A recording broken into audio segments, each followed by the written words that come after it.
Welcome back again to Quick Questions for Lent. We're going to start off with Pastor Scott.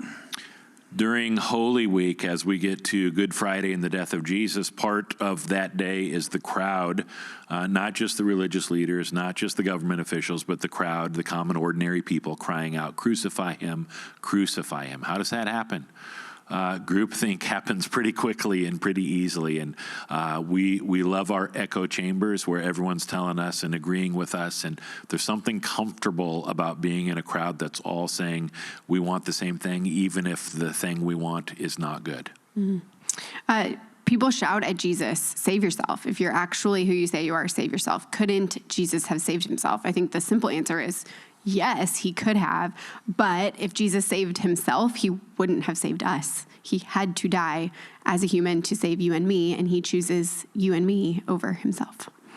Luke 24, how is it possible that Jesus' own followers didn't recognize him for an extended period of time? Did he look different? This is after the resurrection. Simple answer, yeah, I think he did. And also, people weren't expecting to see somebody they saw die come back to life. That wasn't something that they were anticipating, even though Jesus told him that that was what was going to happen. So I think it took a long time for people to realize or to wake up to what had just happened, that God's Son had been crucified and then was risen again. David is married to Michal, and then he gets married to a couple other women. What's going on here? Is God okay with polygamy? No, God's not okay. In Deuteronomy 17, God says, don't get married to a whole bunch of people. Don't let your king do this. Don't let your king do that.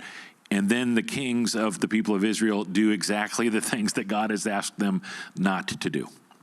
In 1 Samuel 28, Saul asks God for help, but God doesn't respond. And so Samuel goes to a medium. Saul goes to a medium to sum up, to conjure the spirit of Samuel. And it's really weird and like what's going on. I think what we should take away from this is we should not look for God in places that are not God. Saul and his armor bearer fall on their swords to die. This is during conflict. And is this a thing of honor? Were they giving up?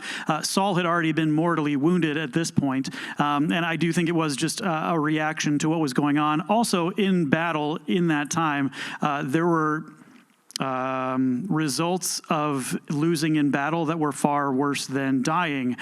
So you can let your imagination do with it what you want. That was easy.